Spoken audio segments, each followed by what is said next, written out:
good morning po sa ating lahat. Malakas na palakpak po para sa ating Panginoon. Hallelujah! Makakatayo na po tayo sa presensya po ng ating Panginoon. Hallelujah! Batiin niyo po yung katabi niyo. Left and right, good morning! Good morning sa likod, sa harap, good morning. Pakisabi po sa inyong katabi, pinagpala ka ng Panginoon sa umagang ito. Okay, hallelujah! Napakasaya po no, na pumunta tayo ng simbahan, naabutan natin magsisimula yung praise and worship. No? Dahil ang presensya ng Panginoon ay nasa kalagitnaan po natin. Tayo po yung manalangin sa Panginoon. So let's pray po. Yes, Lord, maraming salamat po sa nagdaang linggo, Panginoon, na kami iyong iningatan, binigyan ng kalakasan, Panginoon. Maraming salamat din po, Lord God, sa panibagong umaga, ngayong umagang ito, Panginoon. Sa panibagong buhay, Panginoon, na pinagkaloob niyo po sa bawat isa. Lord, ngayon po, Panginoon, kayo po ang siyang maging sentro, Panginoon, ng aming gawain, ng aming pagsamba, Panginoon, sa pangalan mo, Panginoon. In Jesus' name, Amen! Sabi po ng Panginoon sa kanyang mga salita sa Isaiah 45:23, ako ay tapat sa aking pangako at hindi magbabago at tutuparin ko ang aking mga pangako. Lahat ng tao ay luluhod sa aking harapan at mangakong sila'y magiging tapat sa akin. Hallelujah! Sa awit po, O Diyos, mga pangako mo'y tinutupad mo ngang lahat. At dahilan nito, Yahweh, pag-ibig mo'y di kukupas at mga magsisimulang gawain mo'y magaganap. Hallelujah! Malakas sa palakpak po para sa ating Panginoon. Hallelujah!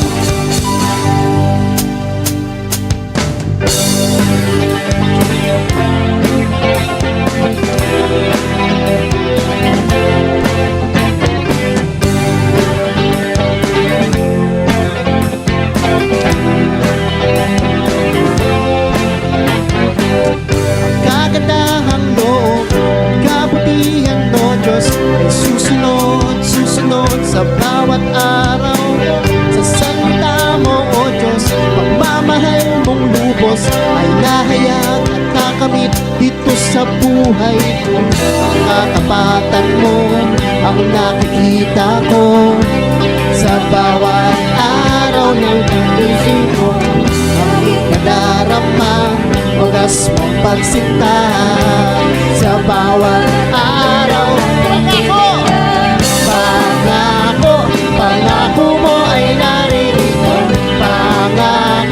Pangako mo'y magpapatuloy. Pangako mo'y di magbabago.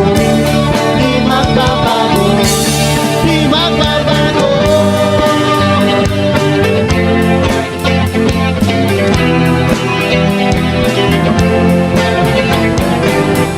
Kagandahang loob at kabutihan mo, Diyos, ay susunod sa bawat araw mo. Sa salita mo, O Diyos, pagmamahal mong lubos ay nahayag at nakamit dito sa buhay ko. Ang katapatan mo, ang nakikita ko sa bawat araw ng pagising ko. Laging nadarama, wagas mong pagsinta. Sabay-sabay! Sa bawat araw ng pagising ko. Pangako mo ay narinig. Pangako mo'y magpapatuloy. Pangako mo'y di magbabago. Di magbabago. Di magbabago. Pangako mo ay narinig. Pangako mo'y magpapatuloy. Pangako mo'y di magbabago. Di magbabago. Di magbabago. Mga pangako mo.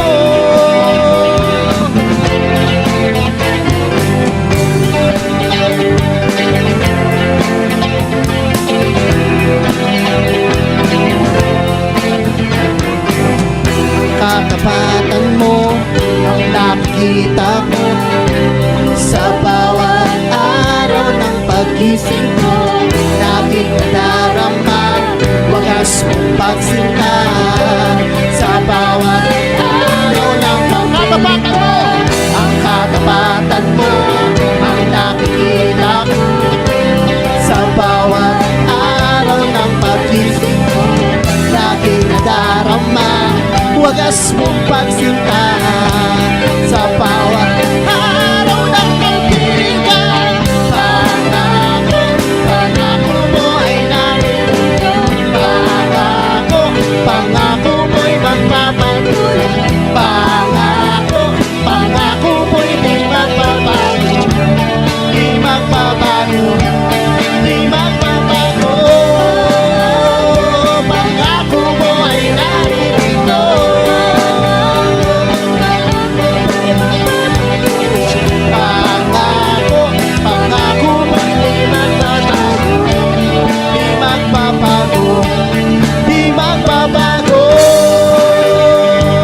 magpakailanman.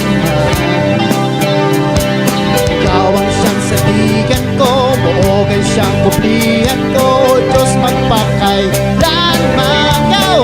Ikaw lamang ang kailangan, pag-ibig mo'y walang hanggan. Sapat tayo, pinaya sa bawat sandali. Ikaw ang lahat sa akin.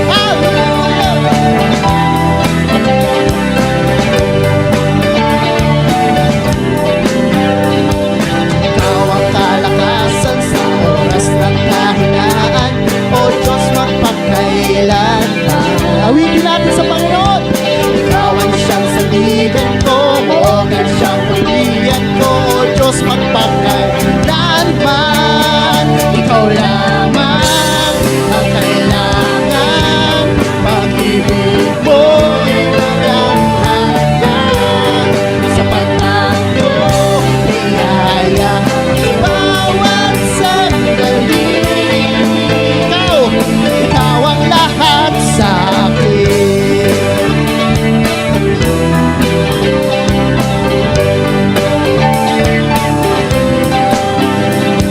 Ikaw ang kalakasan sa oras ng kahinaan, O Diyos magpakailanman. Ikaw ang siyang sandigan ko, buogan siyang kublihan, O Diyos magpakailanman. Sabay-sabay. Ikaw lamang ang kailangan, pag-ibig ko'y walang hanggan. Sapat tayo, pinaya sa bawat sandali. Ikaw lamang ang kailangan, pag-ibig mo'y walang hanggan. Sapat tayo, pinaya sa bawat sandali. Ikaw lamang ang kailangan, pag-ibig mo'y walang hanggan. Sapat tayo, pinaya sa bawat sandali. Sapat tayo, pinaya sa bawat sandali. Sapat tayo, pinaya sa bawat sandali. Ikaw ang lahat sa akin.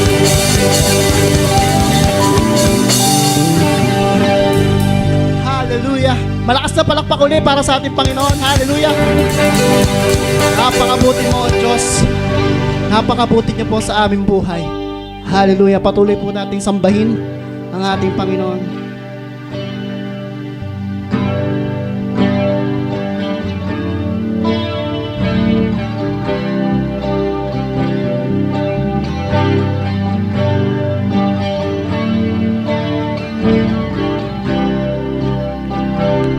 Iyong tingin, itong dalangin sa puso at damdamin.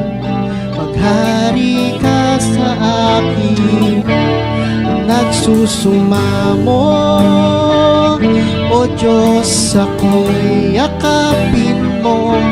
Ayoko na sa'yo ay malayo.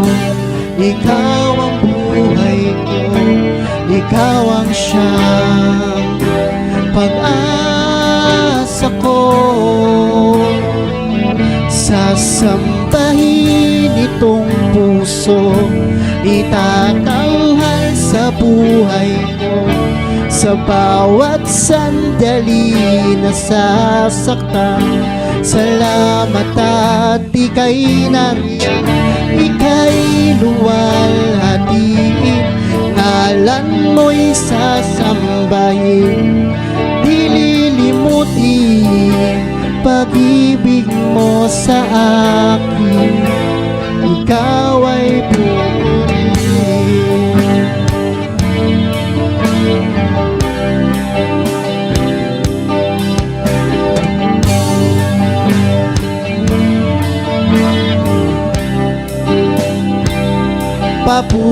pupurihan, banal mong ngalan. Hindi mo ko iniwan, tapat kang ang sandigan. Nagsusumamo, O Diyos, ako'y yakapin mo. Ayoko na sa'yo ay malayo. Ikaw ang buhay ko, ikaw ang siyang pag-asa ko. Sasambahin itong puso, itatanghal sa buhay mo. Sa bawat sandali nasasaktan, salamat at ika'y nariyan. Ika'y luwalhatiin, ngalan mo'y sasambahin.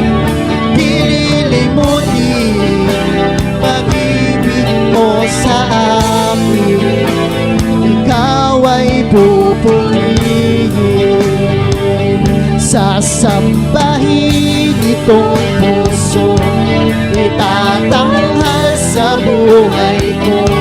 Sa bawat sandali nasasaktan, salamat at ika'y nariyan. Ika'y luwalhatiin, ngalan mo'y sasambahin.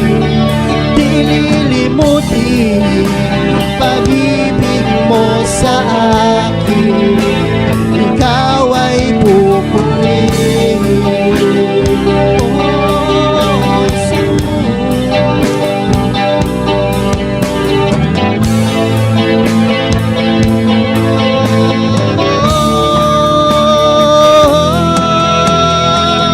Sasambahin itong puso, itatanghal sa buhay ko. Sa bawat sandali nasasaktan, salamat at ika'y nariyan. Ika'y luwalhatiin, ngalan mo'y sasambahin. Dililimutin pag-ibig mo sa akin. Sasambahin itong puso, itatanghal sa buhay ko. Sa bawat sandali nasasaktan, salamat at ika'y nariyan. Ika'y luwalhatiin, ngalan mo'y sasambahin. Dililimutin pag-ibig mo sa akin. Sasambahin itong puso, itatanghal sa buhay ko. Sa bawat sandali nasasaktan, salamat at ika'y nariyan. Ika'y luwalhatiin, ngalan mo'y sasambahin. O dililimutin pag-ibig mo sa akin. Dililimutin pag-ibig mo sa akin. Dililimutin pag-ibig mo sa akin, ikaw ay pupurihin. Malakas sa palakpak po para sa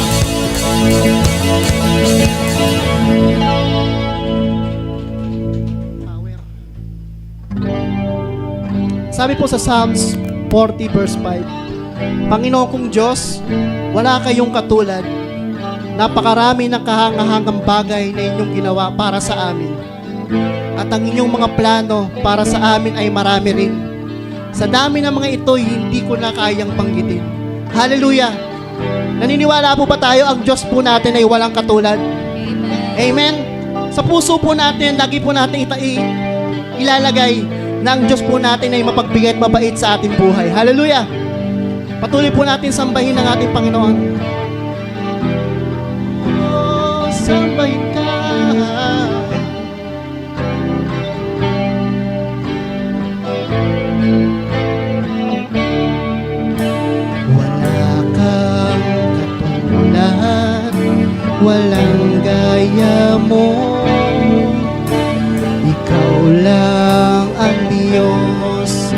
na sinasambang lubos.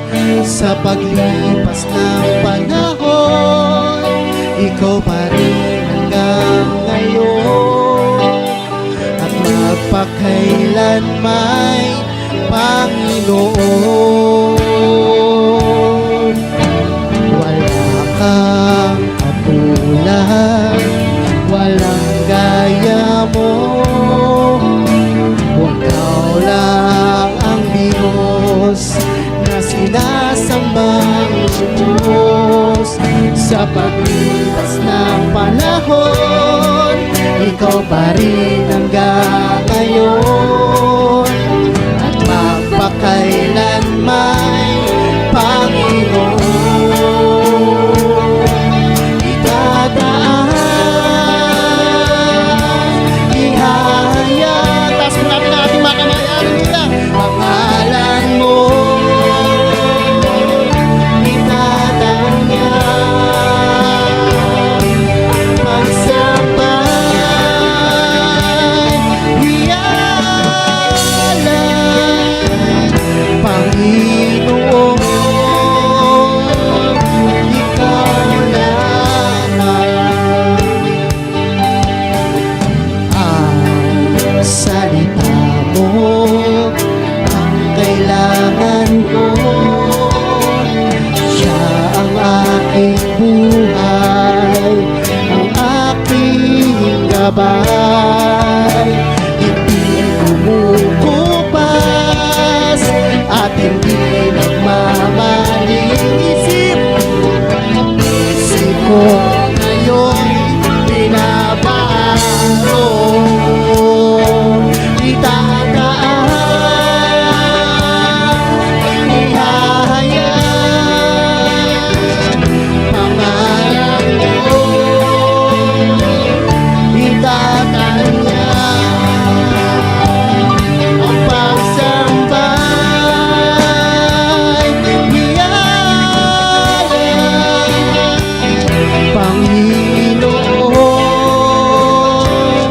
ikaw lamang.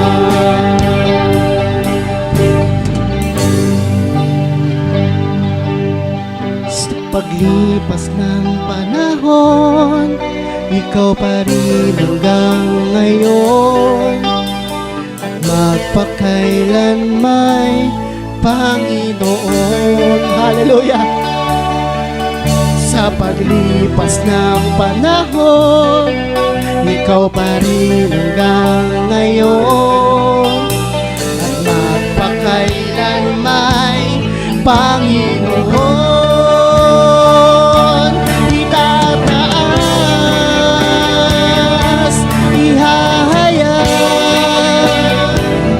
pangalan mo. Itatanya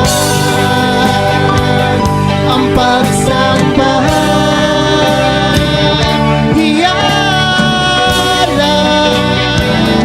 Panginoon, ikaw lamang. Itataas, ihahayag, pangalan mo. Itatanya ang pagsambay, ialay, Panginoon, ikaw lamang. Panginoon, ikaw lamang. Panginoon, ikaw lamang. Panginoon, ikaw lamang. Hallelujah! Malakas na palakpak po para sa ating Panginoon na buhay. Hallelujah! Malakas na palakpak po para sa ating Panginoon. Luwalhatiin ka, sambahin ka sa kalagitnaan namin, Panginoon. Ikaw po ay napakabuti sa aming buhay, Panginoon. Hallelujah! Panginoon, itaas ka po sa buhay po namin, Panginoon, sa iglesia po namin. Ikaw po ang itataas po namin, Panginoon. Sa kadakilaan ng iyong pangalan, Panginoon. Ikaw po ay napakabuti sa bawat pamilya, Panginoon. Dito sa loob ng iglesyang ito, ikaw po ang nangunguna sa buhay po namin, Panginoon. Gabayan niyo po kami, Panginoon, sa buong maghapong ito, Panginoon. Lalong-lalo na po, Panginoon, sa service po namin. Ngayong first Sunday, Panginoon, ng February, panibagong pag-asa, panibagong pagpapala, panibagong deklarasyon sa buhay ng bawat isa. Ikaw po ay awesome God sa buhay po namin. Magbigay po tayo ng papuri sa Panginoon. Buka po natin ang ating bibig. Panginoon, salamat. Nakasurvive po kami ng January. Ito naman po ang bagong buwan ng Pebrero, Panginoon, kung saan magpapakita ka ng kagalingan, magpapakita ka ng mga bagay na ikatataas ng iyong mga anak sa iglesia pong ito, Panginoon. Hallelujah. Hallelujah, Panginoon.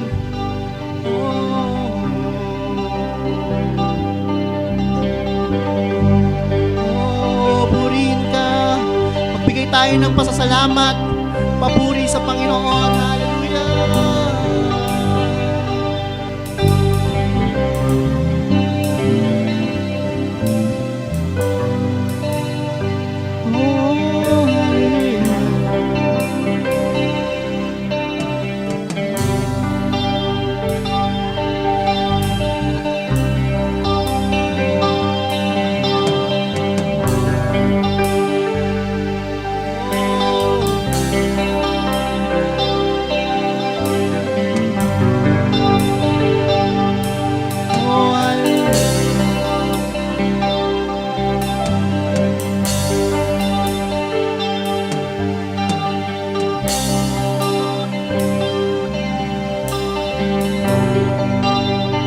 Hallelujah. Panginoon, sa umagang ito, maraming salamat, Panginoon. Ikaw po ay napakabuti, Panginoon, sa iyong mga anak. Naniniwala po kami at nagtitiwala, Panginoon, sa mga oras na ito. Kumikilos ka sa puso, sa buhay ng bawat isa. Maraming salamat sa iyong mga pangako, Panginoon. Handa po kami mag-receive ng anointing, healing, deliverance, revival, Panginoon, sa umagang ito.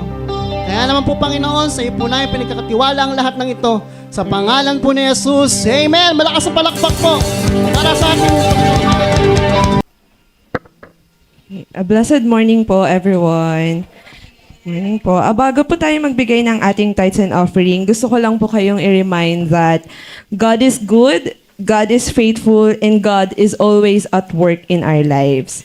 Some of us here po today is smiling because we've seen God move. Meron tayong small wins, may answered prayers, may unexpected help na dumating just in time. But some of us here today ay patuloy na umaasa but still choosing to show up, to worship, and to trust God one at a time.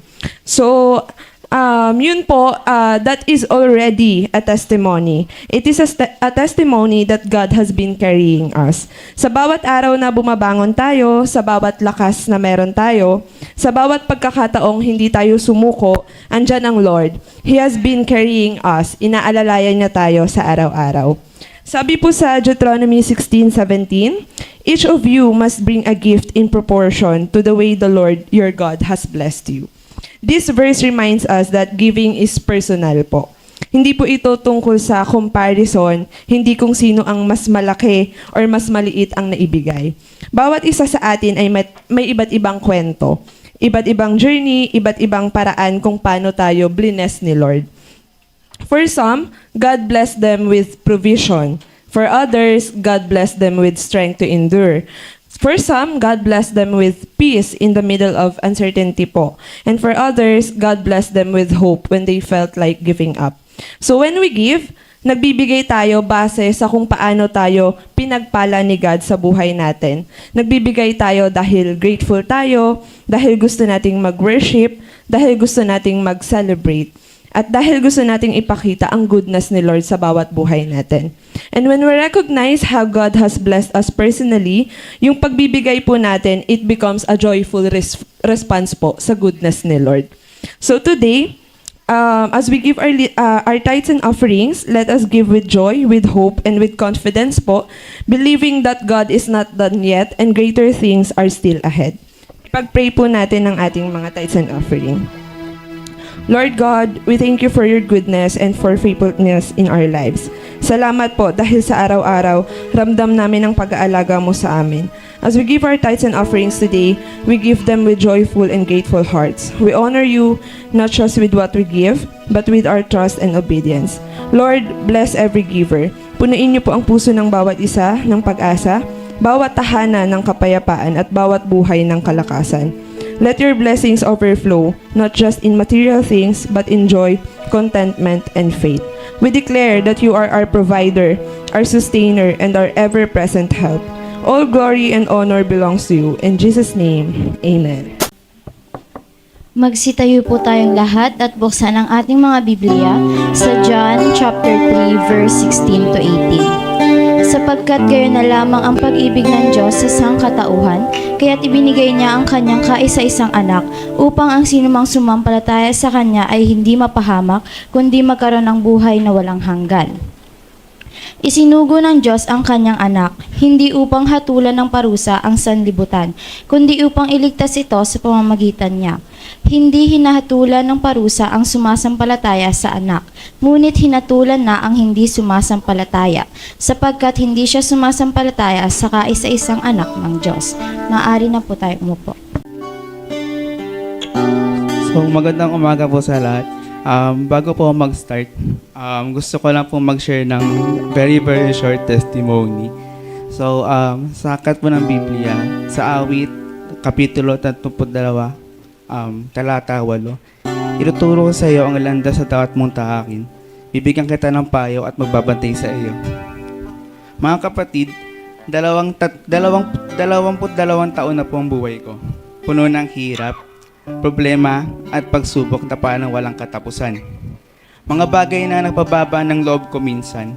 Pero sa awa ng Diyos, na makilala ko siya ng lubusan, bigla nang ginabayan ng mga hakbang ko. Dinala na po ako sa landas na hindi ko malang naisip at inaasahan noon. Punong-puno ng biyaya at pag-asa at bagong simula. Sa gabay niya, binago na po ako. Mula sa pagod at kawalan ng direksyon, naging mas matatag, puno ng pananampalataya at handang maglikod sa Kanya. Lubos ako nagpapasalamat sa ating mga pangyarihang Diyos sa lahat ng ito. Panginoon, buksan ang aking mga labi at ang aking bibig ay magpapahayag ng inyong kapurihan.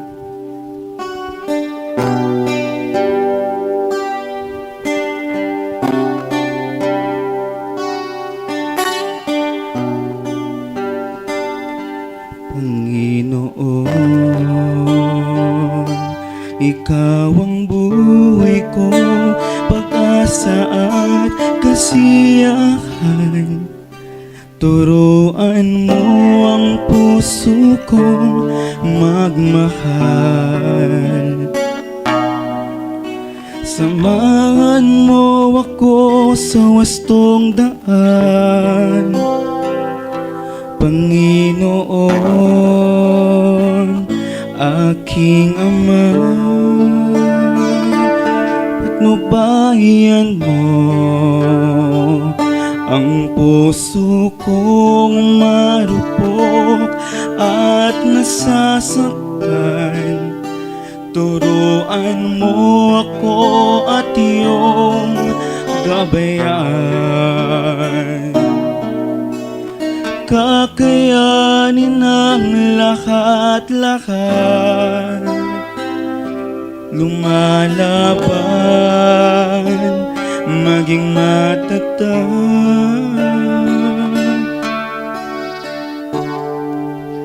Ikaw ang ilaw ko,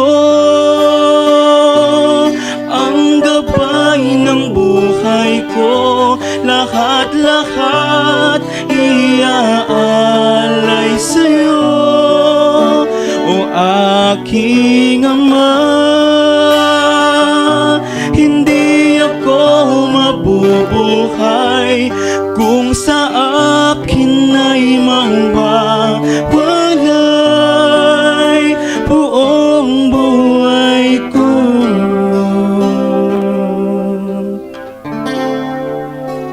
Ibibigay sa'yo.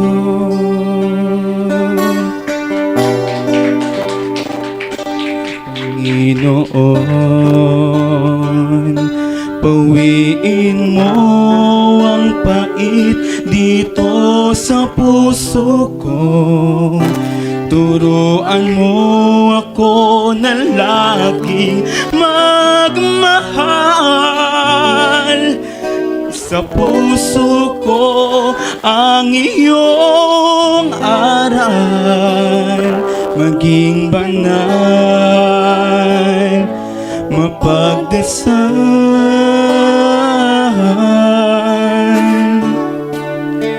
Ikaw ang ilaw ko,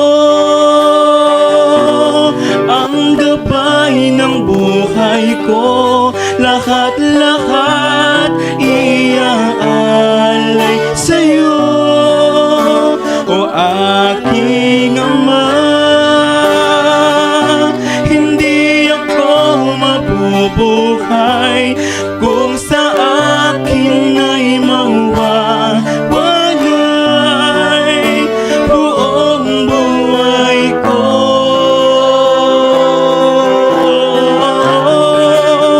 Ikaw ang ilaw ko, ang gabay ng buhay ko. Lahat-lahat iaalay sa'yo, o aking Ama. Hindi ako mabubuhay kung sa akin ay mawawalay buong buhay ko. Ibibigay sa'yo buong buhay ko. Ibibigay sa'yo buong buhay ko. Ibibigay sa'yo, o aking Ama.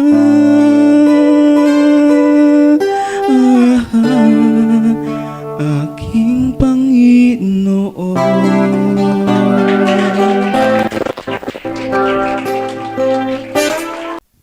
Habang inaawit po at binabasa po natin ang bawat pahina ng awitin po, damang-dama po natin yung pagmamahal ng Panginoon. Amen. Ang ating pong Diyos kahit kailan, walang araw, walang oras, walang minuto, walang segundo na hindi niya tayo minahal. Araw-araw yan. Hindi siya lumiban na ikaw ay mahalin. At yan ay ramdam na ramdam natin araw-araw. Sa panahon ng pagpapala, sa panahon na ikaw ay may sakit, sa panahon na ikaw ay nasa gitna ng mga pagsubok sa buhay. Siguro sa isip mo, sa puso mo, wala sa ating makatatanggi na ang Diyos walang araw na hindi tayo minahal. Amen po ba yan? Nakakalungkot lang at guilty naman tayo sa kabilang banda dahil mas madalas ang mga pagkakataon hindi natin siya minamahal o nagpaparamdam tayo sa Kanya ng pagmamahal. Sa buwan po ng Pebrero, ang paksa po natin ngayon ay may kinalaman naman sa love and forgiveness. No? Yung pagmamahal at pagpapatawad ng ating Panginoon ang ating tatalakayin sa buong buwan ng February. At uupisahan po natin sa paksa po natin na ang pamagat po ay The Awesome God's Love Gift to All Mankind. Ang kamangha-manghang pag-ibig ng Diyos na regalo niya sa lahat ng tao. No, lahat. Hindi po siya namimili. Ang pagmamahal po ng Diyos ay para sa lahat. At binasa po kanina ang John chapter 3 verse 16 to 18. Pwede po bang basahin po natin at samahan niyo po ako sa pagbasa? For God so loved the world that He gave His one and only Son, that whoever believes in Him shall not perish but have eternal life. For God did not send His Son into the world to condemn the world, but to save the world through him. Whoever believes in him is not condemned, but whoever does not believe stands condemned already, because they have not believed in the name of God's one and only Son. Alam niyo po sa 2 Peter chapter 3 verse 9, this is almost a summary of John chapter 3 verse 16 to 18. Ito po yung puso ng Diyos, the genuine purpose and motive of God to every one of us. 2 Peter 3:9, it says, basahin natin, the Lord is not slow in keeping His promise, as some understand slowness. Instead, He is patient with you, not wanting anyone to perish, but everyone to come to repentance. And this is the genuine purpose and motive of God to us. Ang sabi niya, hindi siya mabagal. Hindi siya sinungaling. Hindi niya tutuparin ang kanyang pangako na iniisip ng iba. Kung hindi, ang sabi niya, sobra ang kanyang pasensya, sobra ang kanyang tiyaga. Ayaw niya na mapahamak ang bawat isa, kundi inaantay niya ng lahat ng tao ay magsisi sa kanilang mga kasalanan. Kaya habang tayo po ay binibigyan ng Diyos ng buhay araw-araw, 2 Peter 3:9 speaks to you. Yan po yung kanyang pangungusap. Ang ikalawang Pedro, Kapitulo 3, talatang 9, ang laging nagpapaalala sa iyo at sa akin araw-araw na ibinibigay ng Diyos ang pagkakataon na tayo ay mapagsisi sa ating mga pagkukulang sa Kanya. At yun ay bahagi ng Kanyang malalim na pagmamahal. Sabi nga po dito, despite of total judgment and condemnation to all sinners. Sabi ng Romans 3:23, ang lahat ay nagkasala at lahat tayo ay hindi kalugod-lugod sa harapan ng Diyos. Lahat tayo papuntang impyerno. Lahat tayo papunta sa kapahamakan. Lahat tayo papunta sa isang kalagayang hindi magiging mabuti para sa atin.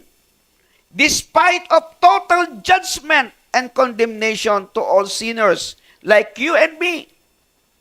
Pero sa kabila nun, God loved the world. Amen? Sa kabila nito, inibig ng Diyos ang tao. Ang ibig sabihin, God love is not passive. It's active and sacrificial. Ang pag-ibig ng Diyos, hindi po parang wala lang, parang walang pakiramdam, parang walang emosyon, parang hindi mo mararamdaman. Mga kapatid, ang pag-ibig ng Diyos is active, buhay. Ramdam na ramdam mo bawat araw. Bawat pagkain isusubo mo sa pagkainan. Bawat paggising mo sa umaga, bawat paghinga mo, mga kalagayan mo na ikaw ay masigla at malusog, ang makita mo na ang iyong mga anak, ang iyong pamilya ay nasa mabuting kalagayan, ramdam na ramdam mo na ito'y pagmamahal ng Diyos sa atin. The world includes everyone. No one is excluded from His love. Ang galing ng Diyos. Wala siyang pinipili. Wala. Sabihin na natin, lahat ng mga nakabilanggo, lahat ng namuhay sa talagang kasalanan at pinarusahan o hinahatulan ng gobyerno o ng batas natin.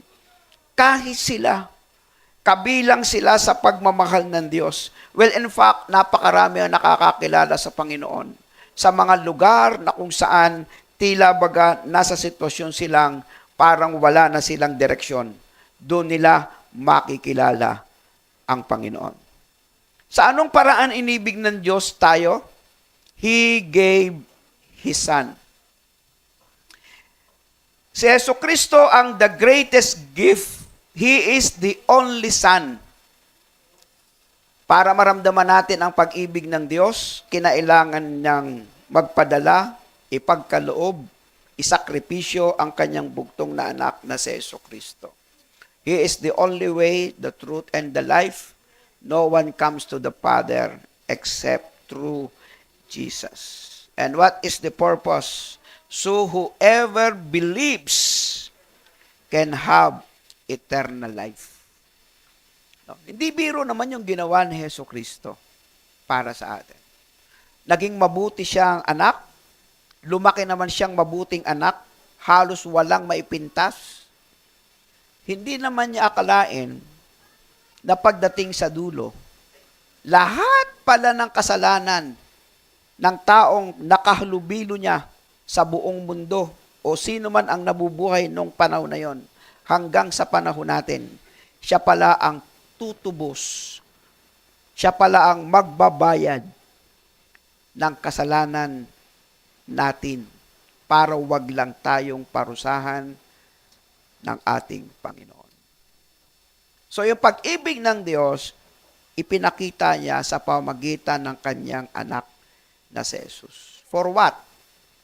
Number 3, para sa buhay at hindi sa kapahamakan. It is between life or condemnation. Sabi po dito, if you believe in Jesus, it is equivalent to eternal life. But if you reject Him, it is equivalent to standing condemned already. So ano ibig sabihin? Kung ikaw sa panahong ito, hindi talaga naniniwala sa Diyos, buhay ka pa, may hatol ka na. Amen? Kabaligtaran din naman. Kung ikaw ay nananampalataya sa Diyos ngayon, buhay ka pa, may buhay na walang hanggan ka na sa pangako ng Diyos. Okay? So ang bahagi ng Diyos ay Kanya nang nagawa. Araw-araw Kanyang iniibig, araw-araw Kanyang minamahal, araw-araw Kanyang binubuhay, araw-araw Kanyang inaalagaan, araw-araw Niyang dinudugsungan ng iyong paghinga. Napakasalbahe na ng tao kung sa bawat araw, hindi niya pinapansin ang mabuti at dakilang pag-ibig ng Diyos sa atin. So you have a choice. It is between life or condemnation. For you to have eternal life, believing in Jesus. Believe to Jesus. But if you reject Him, tinanggihan mo siya, now you are standing condemned already. Ikaw ay pinarusahan na ng Panginoon. So the choice is, ang pagpili ay only believe in Jesus and receive God's love gift. That is your only choice. Though meron kang choice na piliin wag siya, pero pipiliin mo pa bang hindi siya? Meron pa bang ibang pwedeng magbigay sa iyo ng ganyang napakadakilang pangako? Yung ating pong ginawa ngayon sa Kanya ay isang pagbabalik ng pasasalamat, ng pagpupuri sa Kanya, tuwing tayo'y magkikita-kita. Tama po ba? Kaya pag araw po ng linggo, nagtitipon-tipon ang kanyang mga anak, katulad nito. Ang pinag-uusapan natin, kabutihan ng Diyos, pag-ibig ng Diyos, ginawa ng Diyos, lahat ng mabubuting ginawa ng Diyos. Pagkatapos tinitipon natin ang isa't isa para pasalamatan ang atin pong Panginoon. Na mga sumampalataya sa Kanya at tinanggap ang magandang regalo ng Diyos, walang iba kundi si Jesus na may buhay na walang hanggan. So what is God's purpose of sending Jesus? God's purpose in sending Jesus was to save us. Nothing at all. Wala siyang ibang rason bakit niya ibinigay si Jesus para iligtas ka. Iligtas tayo sa kapahamakan. Dalhin tayo sa liwanag, alisin tayo sa kadiliman. Ilagay tayo sa siguradong kalagayan, alisin tayo sa kapahamakan. Nothing at all.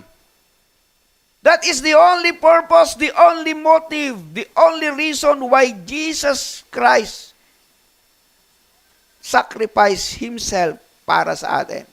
Only the reason is to save you, to save me, and nothing at all. Kaya sabi nga dito, His purpose is not to condemn, but to save. Naparito siya hindi para kondenahin ka. Naparito siya hindi para sabihin sa iyong wala ka ng pag-asa, makasalanan ka, sobrang dami mong ginawang mali. No?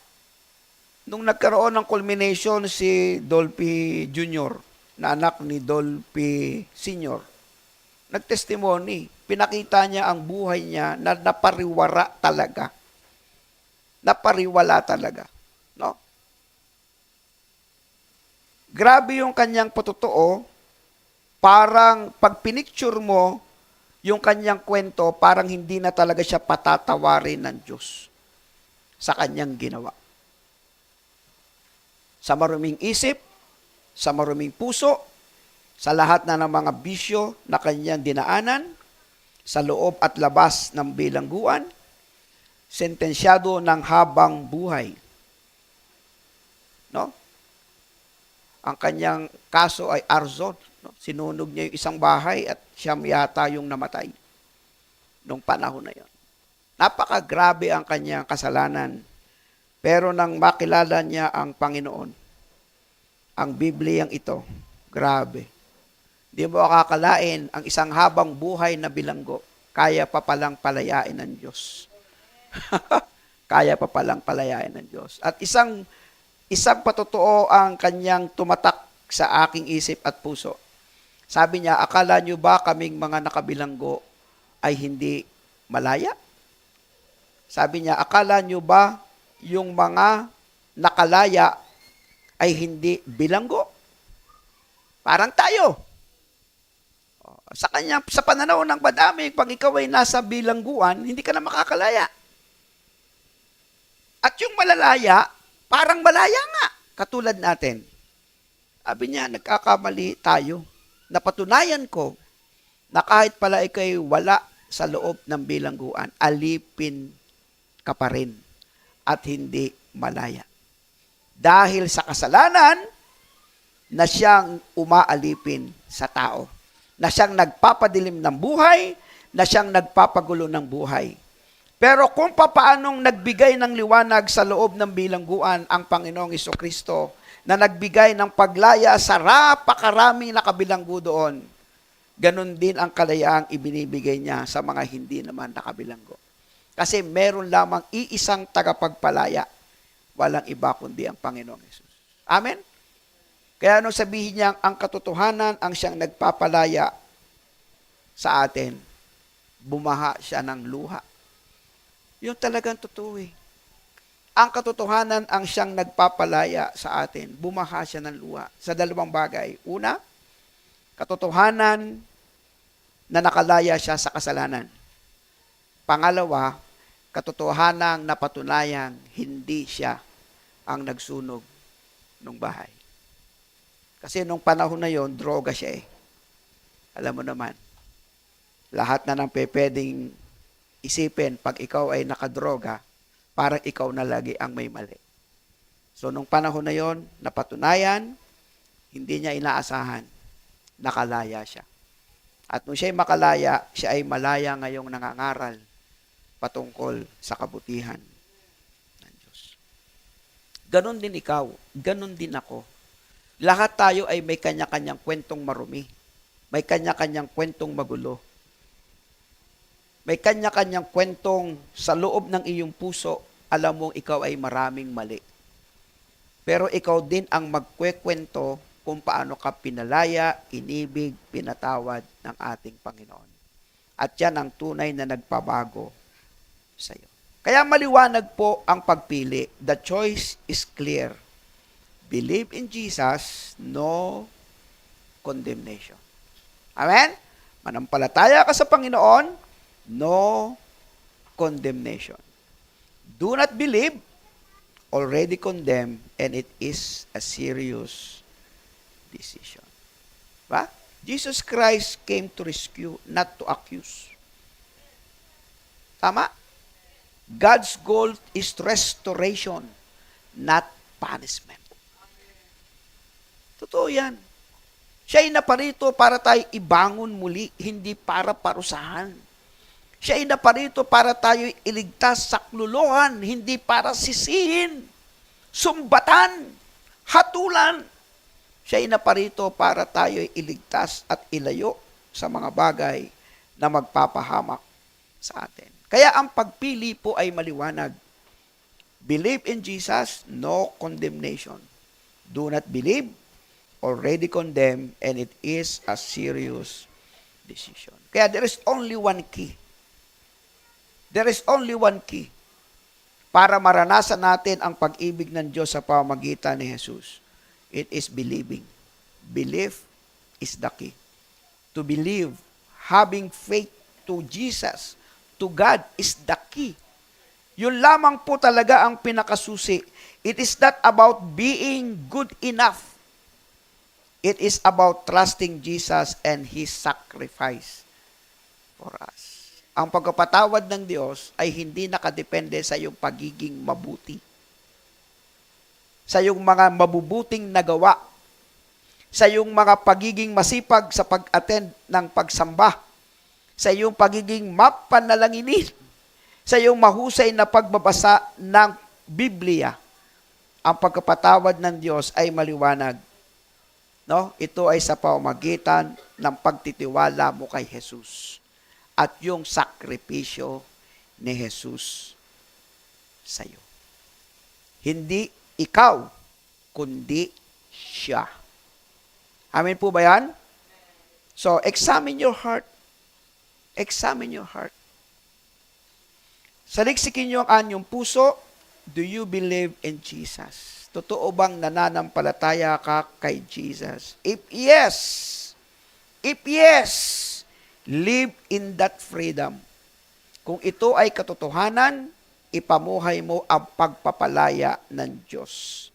But if it is unsure, kung hindi ka patiyak, now is the time to decide. Meron po tayong video na panunuorin ngayon, video clip. Huwag na natin i-off yung ilaw. Kasi napansin ko, hindi ako nakikita na sa camera eh. Dumidilim ako eh. Oh. May sasabihin ako na huwag mong balewalain. Ang pinakamalaking kasinungalingan na pinaniniwalaan ng lahat. May bukas pa. Darating ang araw na gusto mo nang bumawi pero wala ka na palang oras. Ang oras ay hindi bumabalik. Akala ko noon, kapag nakuha ko ang promotion, kapag lumaki ang kita, saka ako magiging masaya. Pero habang tumataas ang pangarap, tumataas din ang kapalit sa buhay mo. Mas mataas ang posisyon, mas kaunting oras sa pamilya, mas malaki ang kita, mas malaki ang stress. Hindi ka titigil hanggat iniisip mo na ang tuktok ang tunay na kaligayahan. Hanggang sa hindi mo na namalayan na ikaw na lang pala ang nasa tuktok mag-isa at wala ka ng pamilyang babalikan pa. Kung iniisip mo na maghintay ka muna bago gawin ang pangarap mo, bago tawagan ang magulang mo, bago yakapin ang anak mo, mali. Ang bukas ay hindi sigurado. Ang oras ay tumatakbo. Kung may isang bagay na gusto mong gawin, gawin mo na. Dahil ang oras, hindi mo ito mababalik. Kung bukas ang huling araw mo, masaya ka na ba sa naging buhay mo dito sa mundo? Alam mo ba kung bakit mas mahalaga ang oras kaysa pera? Ang pera alam mo pa kung magkano pa ang natitira, pero ang oras hindi mo alam kung gaano pa karami ang meron ka. Pwede kang mawalan ng pera ngayon, pero pwede mo pa itong kitain ulit. Pero ang oras na nasayang mo, hindi na kailanman maibabalik. Kaya maging maingat ka kung kanino at saan mo inuubos ang oras mo. Dahil ang oras kapag nawala, hindi mo na maibabalik. Okay? May aral ba? Tumatanda tayo, humihina ang katawan. Bawat pagpapasya mo na pabor para sa'yo. Paghahanap lang para sa'yo. Pero hindi mo mabigyan ng oras yung para sa Diyos. Sayang ang bawat araw ng pagpapasya mo. Kaya kung ikaw ay nasa panahon ng hindi pa tunay na pananampalataya kay Jesus, huwag mo nang ipagpabukas pa. Ngayon ang oras para ilagay mo sa puso ang katotohanan ng pananampalataya mo sa Panginoon. Hindi bukas ang paglilingkod, ngayon ang paglilingkod. Hindi bukas ang pagbabago, ngayon ang pagbabago. Hindi bukas, hindi sakana. Ang pera ay kinikita, nawawala. Pero ang oras, hindi na naibabalik. Kaya maganda ang tanong niya, kung ngayon ang huling oras mo, naging masaya ka ba sa mga nakaraan ng iyong buhay? Mga kapatid, sa mga oras na ito, gusto kong maramdaman natin yung laki ng pagmamahal ng Diyos sa pamagitan ng pagharap natin sa banal na hapunan. Tawagan po natin ang mag-asawa. Sino po ba ito? Yes, mag-asawang June at Ate Leonie. Para atin pong muling alalahanin. Sa paraan po ng pag-alaala sa banal na hapunan, ito po yung paraan ng Diyos para maramdaman natin kung gaano tayo kamahal ng ating Panginoon. Sa ganitong paraan, maaalala natin palagi na yung katawan ng ating Panginoong Hesukristo na hindi naman birong saktan. Hindi naman biro yung hirap at sakit na kanyang dinanas. Pero alam nyo, ang lahat ng ito ay kagalingan ng ating mga karamdaman, kasakitan, at kaligtasan natin. At ang kanyang banal na dugo, hindi biro mula ulo hanggang paa, pero sa lawak ng pagmamahal ng Diyos, yung pagtigis ng kanyang banal na dugo, ang siyang naging dahilan at naging sanhi ng kapatawaran ng ating kasalanan. Ang sikreto, alam niyo po ang susi, pananampalataya. Pananampalataya. Maniwala kang totoo. Hindi siya nagbibiro, huwag ka rin magbiro. Minahal ka niyang totoo, mahalin mo rin siyang totoo. Kasi sa ganung paraan, lalago ka, tatatag ka, hindi bukas, hindi sa atin. Ngayon ang oras ng paglilingkod. Ngayon ang oras ng pagmamahal na totoo. Magsusuko ng buhay at pagbibigay ng panahon para. Kaya hanggat tayo po ay malakas, hanggat may buhay, hanggat kaya natin, go tayo. Go lang tayo ng go para kay Lord. Sapagkat ang ating Diyos naman nagpapatuloy at kailanman ay hindi nagpunan. Habang kinukuha po natin ang simbolo ng tinapay at saro, isip-isipin niyo kung gaano kayo kamahal, kung gaano tayo kamahal ng ating Above all kingdoms, above all thrones, above all wonders the world has ever known, above all wealth and treasures of the earth,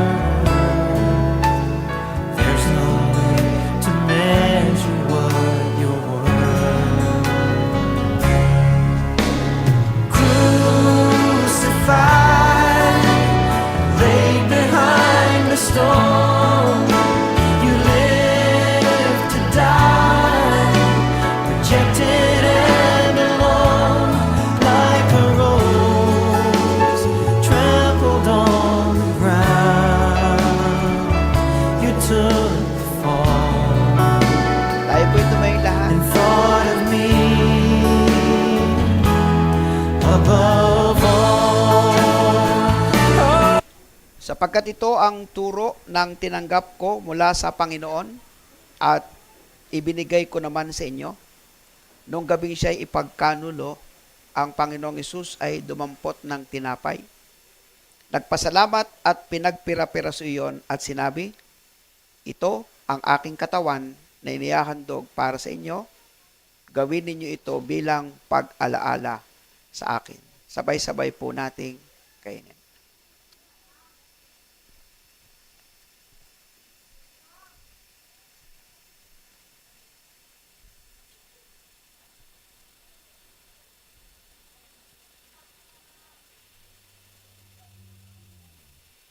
Matapos maghapunan, dumampot din siya ng kopa at sinabi, ang kopang ito ang bagong tipan na pinagtitibay ng aking dugo.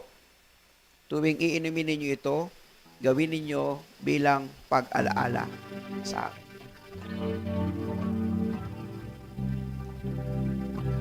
Aming Diyos, aming Panginoon, napakabuti po ninyo. Ang pag-ibig po nyo ay sapat na sapat. Kaya naman sa umaga pong ito, sabay-sabay naming itataas ang iyong pangalan. Sa bawat panahon, sa bawat araw, wala po kaming dahilan para tumanggi bawat araw na nakakayag ang iyong pag-ibig. Dadalhin po kami sa pagtataas ng aming mga kamay, sa pagtataas ng iyong pangalan. Madapa kami, ibinabangon mo kami, mahina kami, pinalalakas mo kami. Ang dami namin problema, sinusolusyonan nyo, Panginoon. Dahil ang pag-ibig po ninyo ay wagas. Ayaw nyo kaming mapahamak.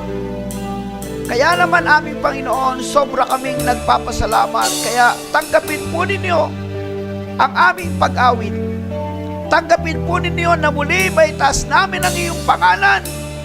Tanggapin po ninyo muli mabigyan namin kayo ng kaluwalhatian at makapagpada kami na mahal din po namin kayo at nawa makita po ninyo na ang bawat individual naming puso ay merong katotohanan ng pagmamahal. Awit po tayo, awitin po natin yung awiting itataas natin ang kanyang pangalan.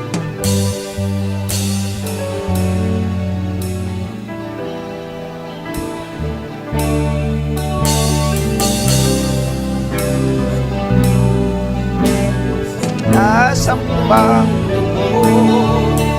sa paglipas ng panahon, ikaw pa rin hanggang ngayon, ang magpakailanman, Panginoon. Minsan pa natin gawitin.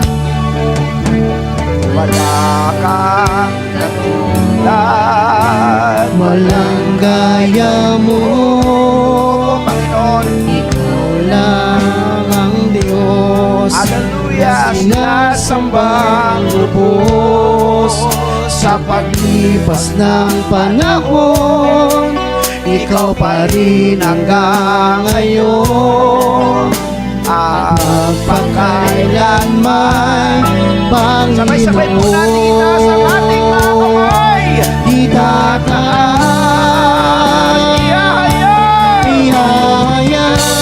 Pangalan mo'y itatadya. pangalan mo, itatanya ang pagsamba.